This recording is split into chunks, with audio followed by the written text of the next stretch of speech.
Difference. প্রবাসী ভাইরা যদি 100 কোটি টাকা পাঠায় সেটা আমরা খেয়ে ফেলবো, আমরা নিয়ে নেবো, কিন্তু তারা ইলেকশন করতে চলে আমরা ইলেকশন করতে দিব না, এইটা কিন্তু ঠিক না তাদের জন্য, এটা কিন্তু অপরাধ। প্রবাসীদেরকে সম্মান করা মানে এয়ারপোর্টে লাউঞ্জ করা না, প্রবাসীদের সম্মান করা মানে তাদেরকে ভালোবাসা, যাতে করে আমরা ফিল করি ওই ভালোবাসার সাথে এই সম্মানটা আসবে। আমি 12 বছর আগে পার্লামেন্টে এই কথা বলেছি যে আজকে মানসিক ভারসাম্যহীন, নৈতিক শৃঙ্খলাজনিত অপরাধ বা যারা মানবতা বিরোধী অপরাধের সাথে জড়িত তাদের নামের সাথে আপনারা প্রবাসীর নাম কিভাবে রাখতে পারেন? এই প্রবাসী, এটা তো তাদের জন্য ইনসাল্ট। ঠিক আছে, আপনি সেটা নিয়ম করে দেন। আমরা জানি সবাই খালি টাকা চুরি করার জন্যই ডুয়েল পাসপোর্ট নেয় না, বিদেশে পালানোর জন্যই নেয় না। অনেক মানুষই বিদেশে থাকে, সেখানে বিদেশে ভালো করে ব্যবসা বাণিজ্য করার জন্য তারা ডুয়েল পাসপোর্ট নেয়। ডুয়েল পাসপোর্ট থাকার কারণে তাদের সেই ব্যবসা বাণিজ্য ভালোভাবে তারা করতে পারে, তারা ট্যাক্সের মধ্যে আসতে পারে, এরকম অনেক এক্সপার্টিজ আছে।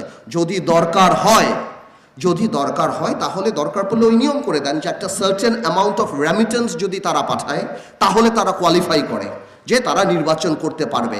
কিন্তু ডুয়েল পাসপোর্ট থাকলেই যে আপনি তাকে নির্বাচন করতে দিবেন না, নির্বাচন সিস্টেম থেকে বাইরে ফেলে দিবেন, আমি মনে করি এটা প্রবাসীদের জন্য অত্যন্ত অপমানজনক। প্রবাসীরা যদি ভোট দিতে পারে তাহলে তারা নির্বাচন করতে পারবে না কেন? আমি অবশ্যই চাচ্ছি যে আমি আজকে যে প্রস্তাব দেব এর মধ্যে 3টা প্রস্তাবও যদি আপনি রাখেন, এই প্রস্তাবটা আপনাদের রাখতে হবে, কারণ এই প্রবাসীরাই কিন্তু বাংলাদেশ স্পন্দনের কাজ করে এখন। ওকে, তো এইটা মাথায় রাখতে হবে।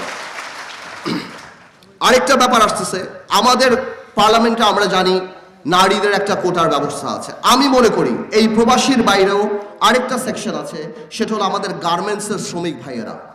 এই গার্মেন্টসের শ্রমিক ভাইদের কোনো স্পেশাল প্রোটেকশনের জন্য আমাদের কিছু নাই। আমি মনে করি প্রবাসী কোটা এবং গার্মেন্টসের শ্রমিক কোটায় সংসদ সদস্য পার্লামেন্টে থাকা উচিত।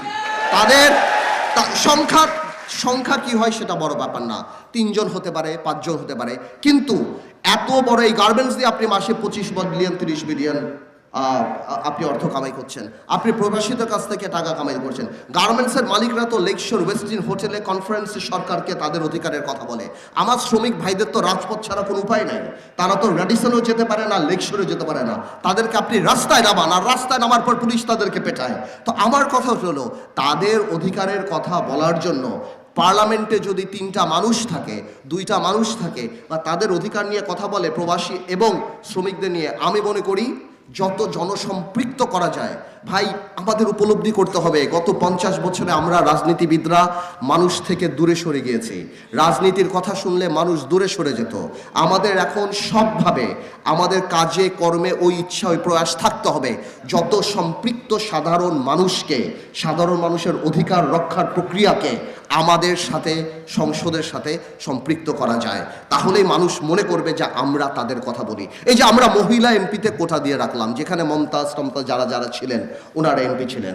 এই মহিলা কোটা দিয়ে তার মানে কি নারী হলেই আপনি এমপি হতে পারবেন? This can be a qualification. এর চেয়ে যদি আপনি এটা করতেন যে ঠিক আছে মহিলা কোটা আসবে কিন্তু শ্রেণীভিত্তিক আসবে, মহিলা কোটা আসবে কিন্তু ক্লাস রিপ্রেজেন্টেশন হবে। আজকে একজন ডাক্তার মহিলা আসবে বাংলাদেশের সকল নারী ডাক্তারের অধিকার নিয়ে কথা বলার জন্য, আর যে একজন নারী শিল্পী আসবে বাংলাদেশের সকল নারী শিল্পীদের, একজন নারী সাংবাদিক আসবে বাংলাদেশের সকল নারী সাংবাদিকের অধিকার নিয়ে কথা বলার জন্য, একজন নারী গার্মেন্টস কর্মী আসবে, একজন নারী ব্যবসায়ী আসবে, একজন নারী ইঞ্জিনিয়ার আসবে। তাহলে আপনি কি করলেন? আপনি জামাইকে নমিনেশন দিতে পারছেন না, বউরে নমিনেশন দিয়ে দিলেন। আপনি একে নমিনেশন, কে কবে আপনাকে পান খাইয়েছে, কে কবে আপনার গাড়ির দরজা খুলে দিয়েছে, কে কবে মিছিলে আপনার জন্য গাড়ি থেকে, this can be a qualification to become a member of parliament.